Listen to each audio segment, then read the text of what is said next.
Hi everyone, welcome to digital GK classes. तो EVS की आज क्लास है और हम पूरे 30 क्वेश्चंस को कम समय में करने की कोशिश करेंगे, क्योंकि मेरी हमेशा से यही कोशिश रहती है कि जितना ज़्यादा हो सके आपका समय बचे। अब 1 घंटे में 30 क्वेश्चन कराऊंगी तो ये तो बहुत गलत बात है आप लोगों के साथ।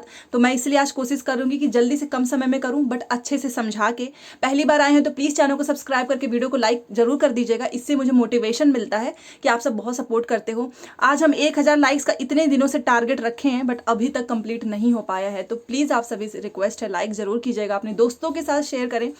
तो चलिए स्टार्ट करते हैं। देखिए, सबसे पहले आपको पता है कि ईवीएस में 30 क्वेश्चन आएंगे। ये 30 क्वेश्चन बटे हैं। 15 नंबर का आपका कंटेंट आता है, जो कि सीधे सीधे ईवीएस की एनसीईआरटी के बुक से उठाई गई होती है। दूसरा आपका 15 नंबर का पैडागॉजी होता है, और ये 15 नंबर की पैडागॉजी में आप कमांड कर सकते हो अगर आपने ज़्यादा से ज़्यादा क्वेश्चंस की प्रैक्टिस की है, वो भी पीवाईक्यू से। तो मेरा पूरा टारगेट रहेगा कि आप 30 में से 30 लेकर आइए, और स्कोर आज का आप जरूर बताना आपके कितने बने हैं। ठीक है, चलिए स्टार्ट करते हैं। सबसे पहला क्वेश्चन देखिए, बावड़ियां तो आपको पता ही है, सीढ़ीदार जो कुएं होते हैं उसको बोलते हैं, के विषय में निम्न कथनों पर विचार करो कि कौन सी चीजें इसमें सही हैं। पहला तो आप सभी जानते हो कि हम सीढ़ीदार जो बावड़ी राजस्थान वगैरह में आपने देखा होगा, जहां पर पानी की कमी होती है वहां पर बनाते हैं पानी को स्टोर करने के लिए, ताकि जब हमें जरूरत हो हम पानी का यूज कर सके। तो ये वर्षा के पानी का भंडारण और संरक्षण की पारंपरिक प्रणालियां है, एकदम सही बात है। इनका प्रयोग सामुदायिक संसाधनों के रूप में किया जाता था। जी हाँ। अब इस पे देखिए आप, मतलब जहां पर भी बावड़ी होती है वहां पर किसी को भी जरूरत पड़े वो जाकर उसका यूज कर सकते हैं। दोनों बात एकदम सही लिखी है। बावड़ियों में सीढ़ियां जमीन के नीचे कई मंजिलें तक जाती है, परंतु लोगों को घिरनीय द्वारा कुएं से पानी खींचने की अनुमति थी। जी नहीं, देखिए वो सीढ़ीदार बना होता है, आपको ही पता है कि सीढ़ीदार ऐसे ऐसे बना रहेगा, तो ऐसा नहीं है कि उनको घिरनी की सहायता से, वो खुद आते थे, पानी भरते थे और लेकर चले जाते थे। तो सी वाला गलत हो गया, ए और बी हमारा सही है। Option number 2 will be right. और ये क्वेश्चन कई बार पूछा हुआ है, इस बार भी आने के चांसेस है। उसके बाद से है कि बिना बीजों के उगने वाले पौधे हैं, मतलब plants that grow without seeds, जिसके अंदर बीज ही ना हो। कौन से हैं वो? सेब में तो आपने देखा ये होता है पाइनस, फर्न, प्रून्स, इंग्लिश भी आप देख सकते हो। तो जो बिना बीज के होते हैं ऐसे उगने वाले पौधे, उनको कहते हैं फर्न। इंग्लिश एंड हिंदी दोनों में आप देख लीजिए। ये सारा ईवीएस का 15 नंबर का कंटेंट है, ईवीएस की बुक में है। तो प्लीज जो भी आपको लगे कि मुझे ये याद नहीं है, नोट डाउन जरूर करें। अगला क्वेश्चन है, ये हमारा 63 है। देखिए यहां पर देखिए लिखा हुआ है कि भारत में हमारी करीब 22 संवैधानिक रूप से,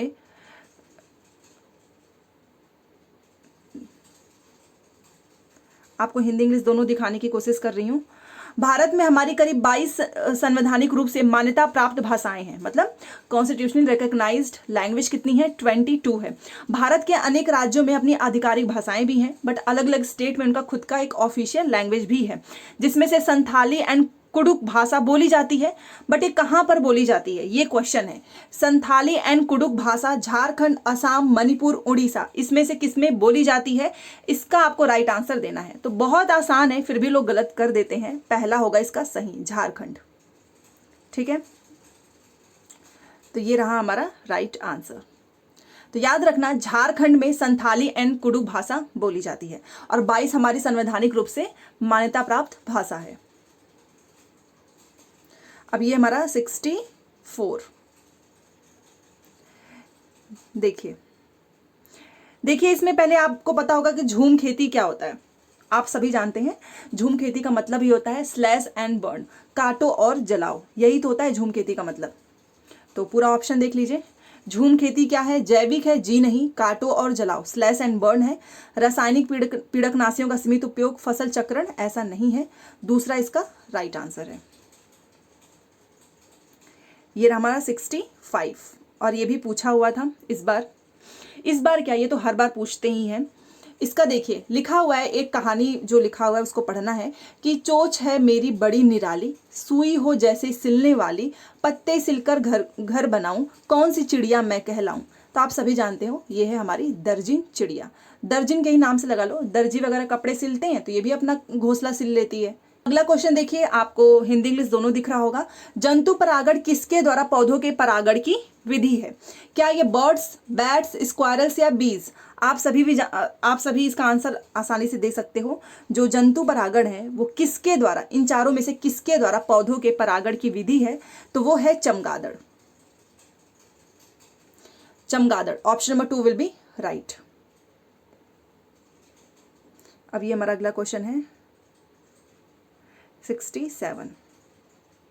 ये बहुत आसान सा क्वेश्चन है, आप सभी इसका आंसर दे सकते हो। हमारे देश की विरासत एवं संस्कृति समृद्ध है तथा कला इस संस्कृति का हिस्सा है। पश्चिम बंगाल का प्रसिद्ध पारंपरिक कला, देखिए आप सभी से ना ये पूछा जाएगा कि कौन सा कहाँ का पारंपरिक कला है। जैसे कि चिकनकारी आप जानते हैं, उत्तर प्रदेश के लखनऊ में फेमस है। पोचमपल्ली बहुत आसान है, कमेंट जरूर करो। तो अगर मैं पश्चिम बंगाल की प्रसिद्ध पारंपरिक कला की बात करूं तो वो है जामदानी।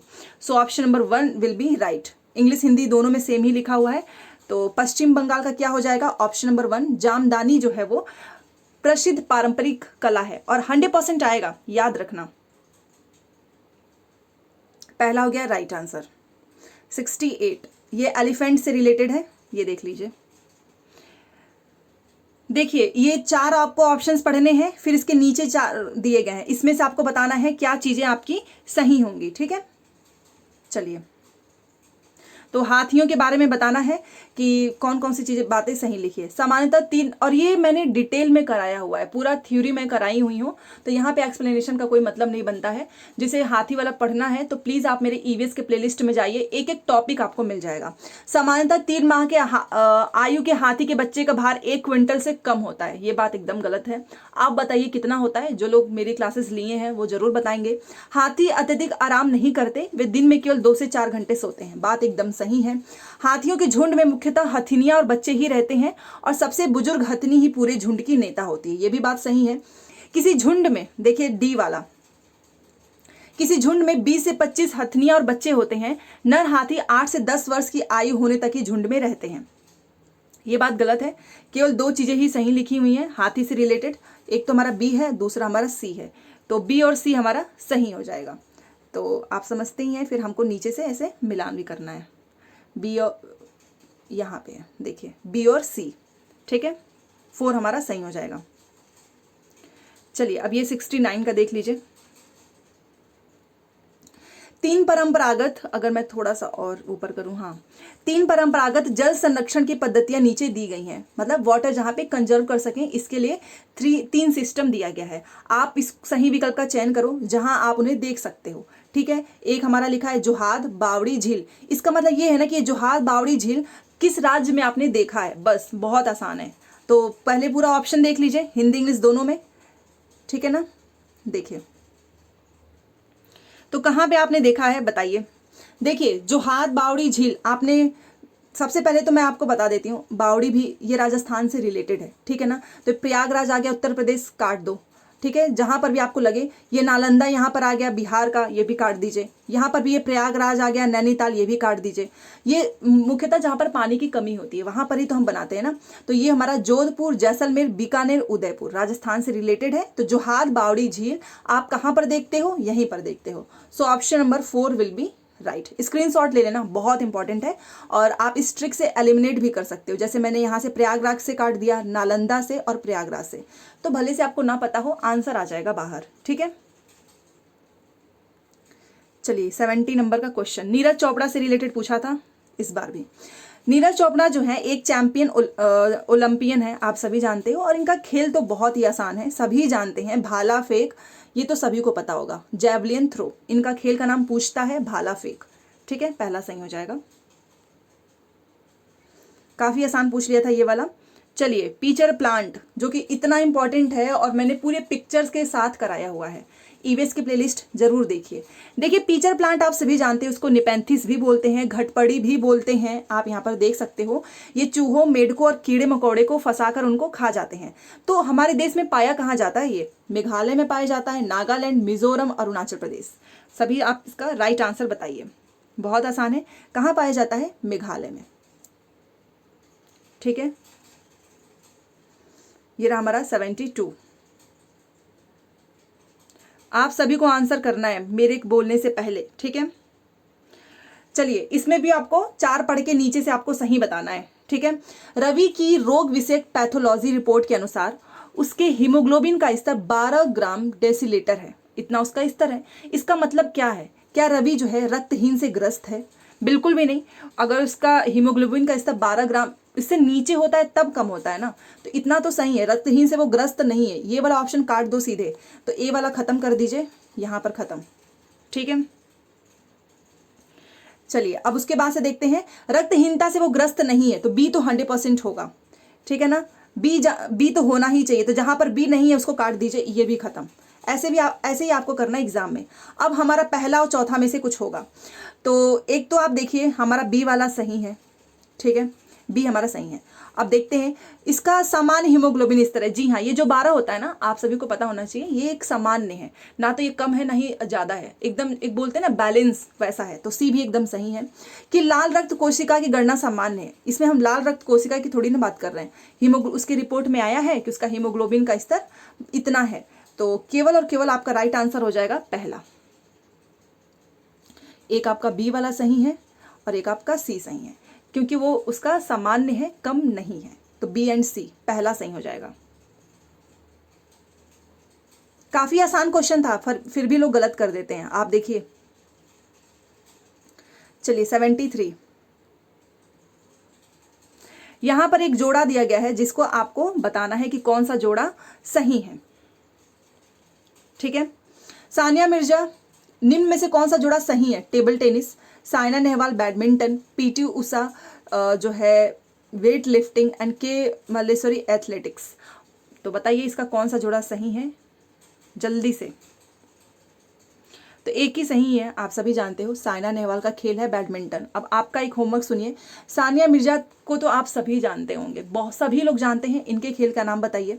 पीटी उषा का बताइएगा और कड़म मल्लेश्वरी का, ये तो एनसीईआरटी में पूरा चैप्टर ही है। बाकी एक अलग से क्लास लाऊंगी जिसमें सभी के जो फेमस लोग हैं उनके खेल आपको लिखवा दूंगी, तो आपके लिए आसानी होगी। तो अभी के लिए हमारा राइट आंसर हो जाएगा दूसरा, 74। देखिए, पृथ्वी गोल है और वह सूर्य की परिक्रमा करती है, एंड मोस्ट इंपॉर्टेंट क्वेश्चन है क्योंकि हर बार पूछा हुआ है। तो गोल है और वो सूर्य की परिक्रमा करती है, अतः जब भारत में दोपहर होता है तब किस देश में मध्य रात्रि होती है? आप बताइए। अल्जीरिया है, अलास्का है, अर्जेंटीना है, कनाडा है। कहां पर जो है जब यहां पर दोपहर होता है तो इसमें से किस देश में मध्य रात्रि होती है? तो वो है हमारा Argentina. Option number 3 will be right. 75। चलिए देखिए, प्राचीन इमारतों में दीवार का एक हिस्सा गोलाकार में बाहर निकलता है और वे दीवारों से भी ऊंचे होते हैं। आपने देखा होगा कि ऐसे ना गोल गोल सी चीजें होती हैं जो बाहर की तरफ निकली होती हैं, और जो मान लीजिए दीवार है, यहाँ पर ये समझ लीजिए दीवार है ऐसे, ठीक है। तो ये इससे भी ना बाहर निकलता हुआ दिखाई देता है। ये उस मतलब दीवारों से भी ऊंचे होते हैं, इस दीवार से भी क्या है, ये ऊंचे होते हैं। तो इसको क्या कहते हैं? इनको हम बुर्ज कहते हैं, ठीक है, बेस्टिन कहते हैं। ऑप्शन नंबर 4 देख लीजिए, ये हो गया।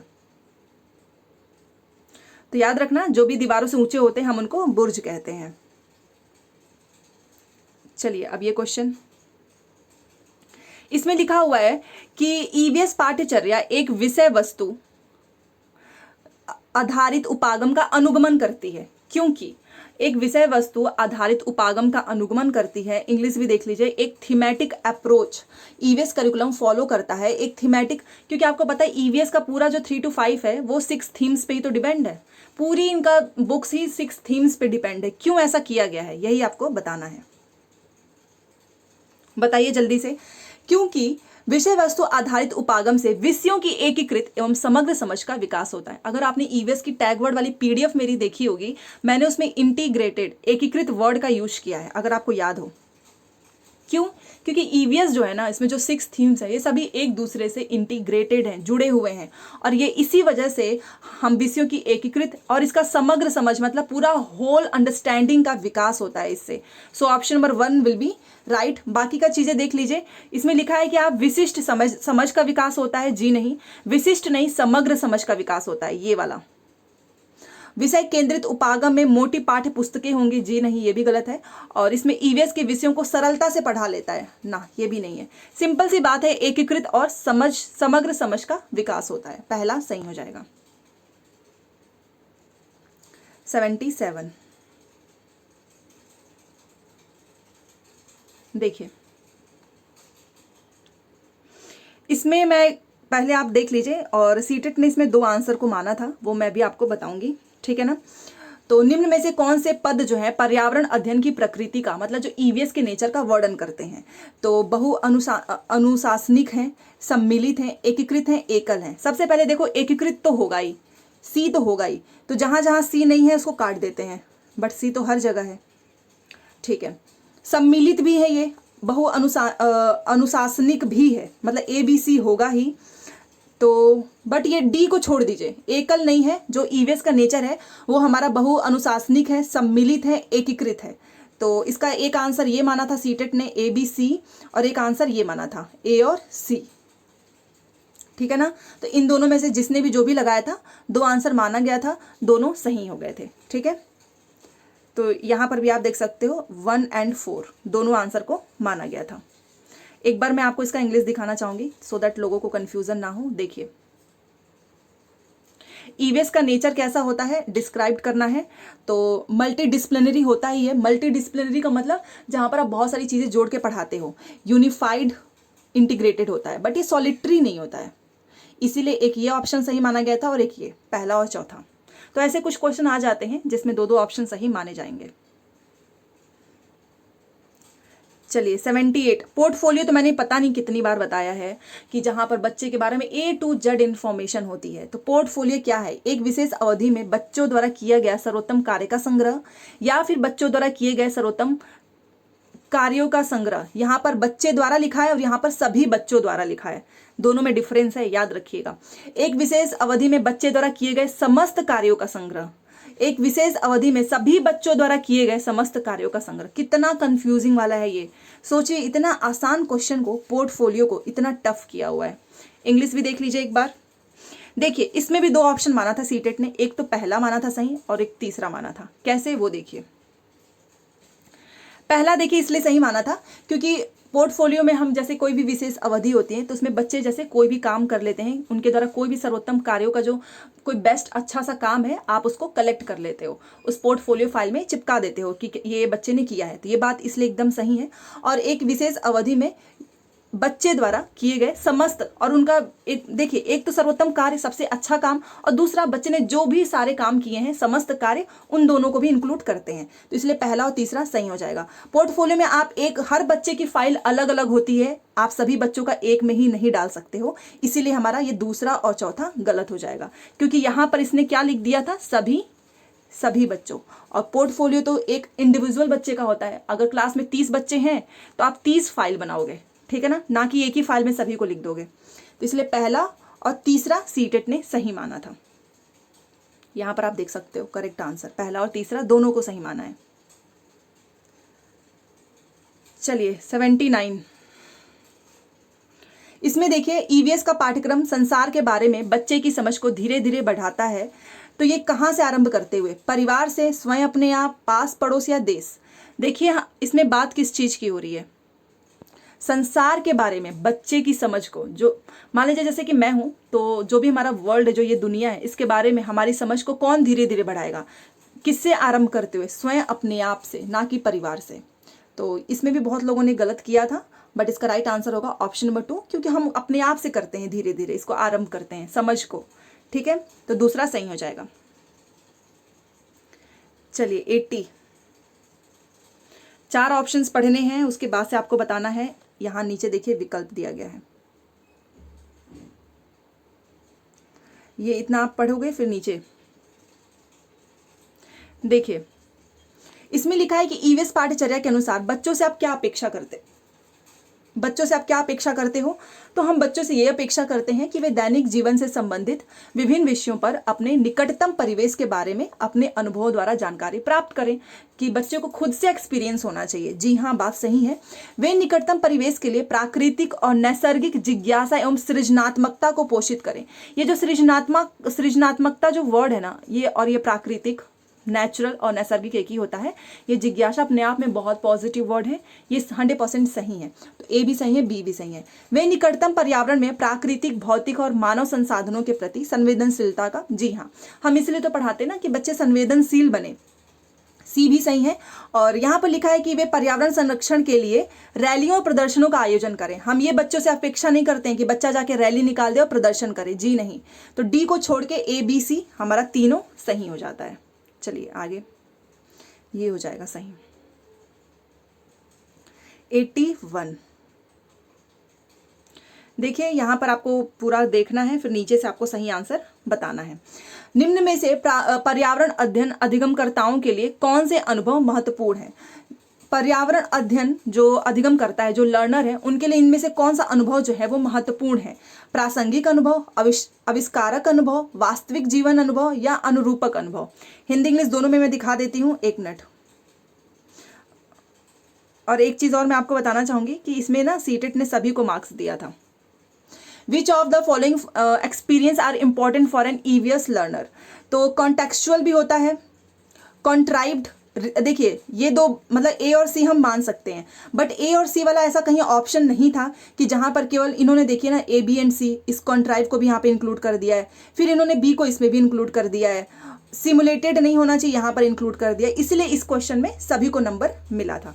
वैसे इसमें हम बताना चाहें तो कॉन्टेक्चुअल एंड रियल एक्सपीरियंस ये हमारा सही हो जाएगा, बट ऐसा कोई ऑप्शन नहीं था, तो सीटेट ने सभी को इक्वल नंबर दिए हैं। तो ऐसे भी कुछ क्वेश्चन आ जाते हैं, आप देख सकते हो इन्होंने क्या किया है, यहाँ पर देखिए सभी को नंबर दिया है, ठीक है ना। चलिए 82, और नीचे से आपको देख के बताना है। ईवीएस के संबंध में कौन सा कथन सत्य है? सबसे पहले ईवीएस हम 3 से 5 तक पढ़ाते हैं, ये आप सभी जानते हो, सही बात है।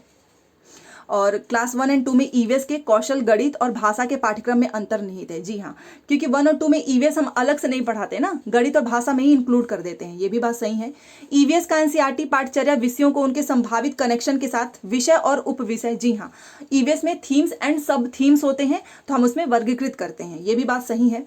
ईवीएस पाठचर्या विद्यार्थियों को पर्यावरण की समग्र रूप से सराहना करने और विषयों को विज्ञान और सामाजिक विज्ञान में विभाजित करने में सक्षम बनाता है। यहाँ तक सही था, बट ये 3 to 5 में आप कौन सा विज्ञान और सामाजिक विज्ञान बच्चों को चाहते हो कि बच्चा उसको विभाजित कर सके? इतने छोटे बच्चे होते हैं, हम उनको विज्ञान और सामाजिक विज्ञान नहीं पढ़ाते हैं कि बच्चा उसको विभाजित कर सके। तो केवल 3 ऑप्शन सही है, ए बी एंड सी। याद रखना, जब भी आपको ईवीएस में विज्ञान, सामाजिक विज्ञान कहीं पर भी लिखा है ना, वो ऑप्शन कभी सही हो ही नहीं सकता है, तो डी बस गलत है, ए बी सी सही है। चलिए 83, देखिए इसमें लिखा है कि पर्यावरण के मुद्दों को समझने के लिए ईवीएस पढ़ाने वाले शिक्षकों को विद्यार्थियों में कौन सा परिप्रेक्ष्य विकसित करने की आवश्यकता है। मतलब मैं बच्चों में, जो मेरे क्लास के स्टूडेंट होंगे, मैं उनको जो ईवीएस के जो मुद्दे होते हैं पर्यावरण के, उनको समझाने के लिए इन चारों में से कौन सा चाहूंगी कि बच्चों के अंदर हो? बहुविषयक, अनुशासनात्मक, वैश्विक, पर्यावरण का संरक्षण और सुरक्षा। मैं बस चाहूंगी कि बच्चों के अंदर बहुविषयक परिप्रेक्ष्य हो, मतलब जहां पे बच्चा अलग अलग दृष्टिकोण से सीख सके। So option number 1 will be right.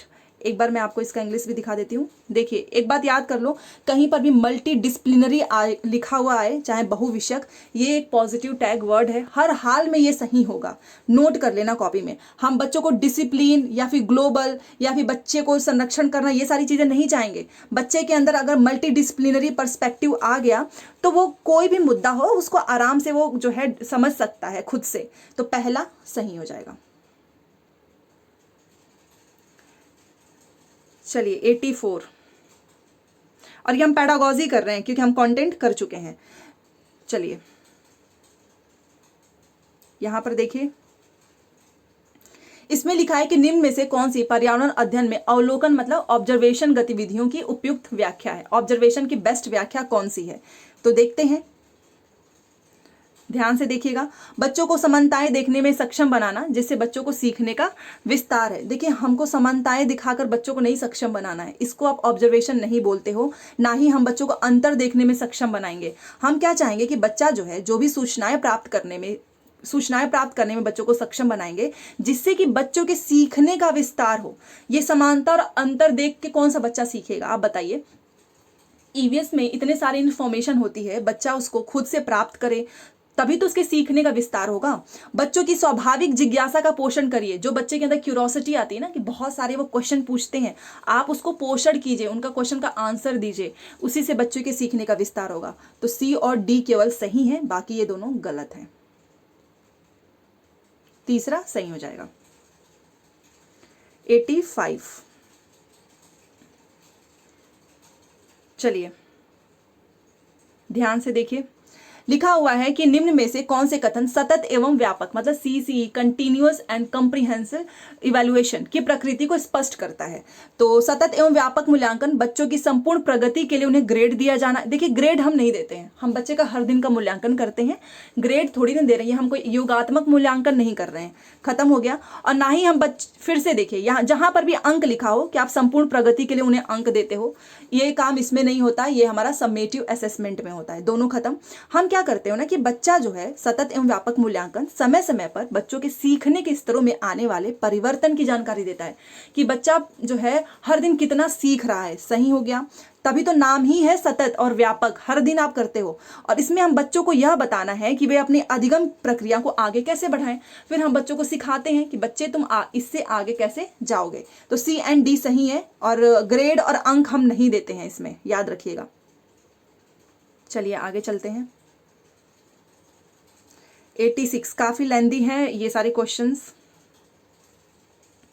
देखिए, लिखा है कि अपने विद्यार्थियों में पर्यावरण संरक्षण के प्रति निम्न में से किसका विकास करना एक पर्यावरण अध्ययन शिक्षक के लिए सर्वाधिक महत्वपूर्ण है?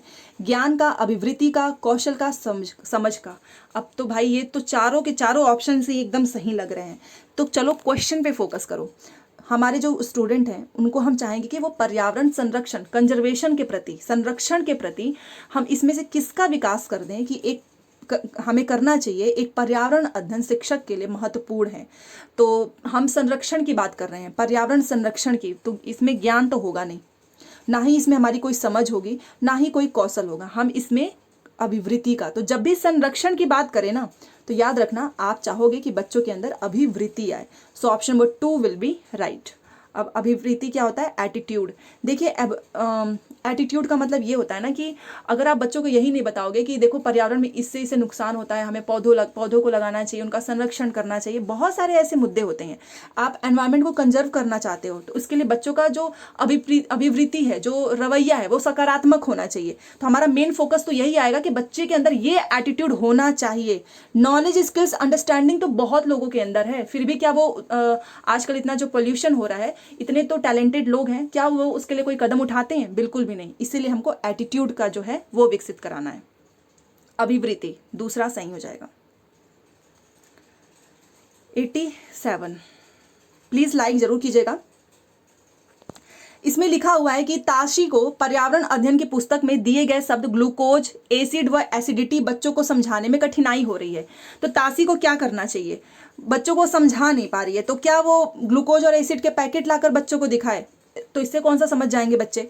विद्यार्थियों से शब्दकोश में से इन शब्दों को हिंदी में अर्थ पढ़ने के कहो। नहीं, हमको पढ़ा के कुछ नहीं हम नहीं समझा सकते हैं। हम क्या करेंगे कि बच्चों की स्थानीय भाषा तथा अनुभव पर चर्चा कर समझाने का प्रयास करेंगे। जी हाँ, देखिए कई बार ऐसा होता है ना कि बच्चे कोई भी टॉपिक इतना ईजिली नहीं समझ पाते हैं, तो आपको बच्चों की खुद की भाषा में उनके अनुभव पे आपको चर्चा करनी है। आप ऐसे पूछोगे कि बच्चों, आप घर में जो है आप कोई भी चीज़ खाते हो तो आपको उसके पास एक ऐसा फील होता है, या फिर कुछ मीठी चीज़ जब गर्मियों का समय आता है तो क्या आपको आपकी मम्मी घोल बनाकर ऐसा देती हैं, नमक चीनी का? तो ऐसे अगर आप उनके खुद के अनुभव साझा करेंगे तो बच्चे ज़्यादा अच्छे से समझ पाएंगे। कोई स्थानीय डॉक्टर से, इतने छोटे बच्चे हैं, आप डॉक्टर को आमंत्रित करके क्या समझाएंगे? तो तीसरा सही हो जाएगा। 88 बहुत करीब है हम, 30 क्वेश्चन होने वाला है, तो लाइक शेयर कर दीजिए दबा के। पर्यावरण अध्ययन अधिगम के निम्न स्वरूपों में से किन स्वरूपों के बारे में है? पर्यावरण अध्ययन अधिगम। पर्यावरण अध्ययन जो है अध्ययन अधिगम के निम्न स्वरूपों में से किन स्वरूपों के बारे में है? क्या वो तथ्यात्मक है, अनुभवात्मक है, प्रयोगात्मक है? ये बताइए। एक बार मैं आपको इंग्लिश भी दिखाना चाहूंगी, देखिए आपके सामने है। देखिए, environment studies is about which of the following forms of learning, मतलब जो हमारे ईवीएस है इन चारों में से कौन सी चीजें हमको सिखाता है? फैक्चुअल तो हमें कभी नहीं सिखाता है, फैक्चुअल काट दीजिए। हम ईवीएस में क्या करते हैं? एक्सपेरिमेंट करते हैं, प्रयोग करते हैं, और साथ में हमको अनुभव मिलता है। तो B and C is right. Factual चीजें ईवीएस में कहाँ मिलती हैं? अनुभव होता है और प्रयोग करते हैं, तो B and C is right. 89। देखिए इसमें क्या लिखा है कि ईवीएस पाठ्यक्रम को निम्न में से किस पर जोर देना चाहिए? विषय वस्तु पर बिल्कुल भी नहीं, हमको प्रक्रिया पर जोर देना चाहिए और अनुप्रयोग पे, कि बच्चा खुद से अनुप्रयोग कर पाए, ना कि तथ्य पे। तो बी एंड डी सही है। तथ्य वाली चीजें कभी भी सही नहीं होगी, ना ही विषय वस्तु वाला, ये नेगेटिव है। तो बी और डी हमारा सही हो जाएगा। इंग्लिश भी देख लीजिए। हम प्रोसेस पे और एप्लीकेशन पे फोकस करते हैं, ना कि कंटेंट और फैक्ट्स पे। देखिए हमारा कितना क्वेश्चन हो गया, ये हमारा कौन सा क्वेश्चन था? 89। ये है हमारा आज का लास्ट क्वेश्चन 90। आपने देखा हमने आज कितना समय हो रहा है? 30 मिनट में 30 क्वेश्चन कर लिए, क्योंकि काफी लेंदी थे क्वेश्चन। चलिए ये क्वेश्चन बताइए। इसमें लिखा है कि बसावा किसानों के जीवन पर एक कठपुतली कार्यक्रम का मंचन करती है। इससे विद्यार्थियों में निम्न में से कौन से प्रक्रिया कौशल का विकास होगा? जब भी कठपुतली कार्यक्रम हो, चाहे कोई भी ऐसी कार्यक्रम हो रहा है जिसको बच्चे देख रहे हैं, तो वहां पर बच्चों के अंदर ऑब्जर्वेशन स्किल आएगी। याद रखिएगा, याद रखने का, पहचान का, अवधारणात्मक का नहीं, अवलोकन कौशल का विकास होता है। क्योंकि क्या कर रहा है ये? किसानों के जीवन पर एक कठपुतली कार्यक्रम का मंचन कर रहा है। बच्चे इसको देखेंगे, सीखेंगे और ऑब्जर्व करेंगे। So option number 4 will be right. तो यहाँ पर हमारे 30 क्वेश्चन खत्म होते हैं ईवीएस का, और बहुत ही अच्छे से हमने समझ के पूरा डिटेल में एक एक क्वेश्चन को समझा है, फिर भी 30 मिनट ही लगे हैं। तो ये आज की क्लास थी। लाइक शेयर कर दीजिएगा। मिलते हैं नेक्स्ट क्लास में। Thanks for watching.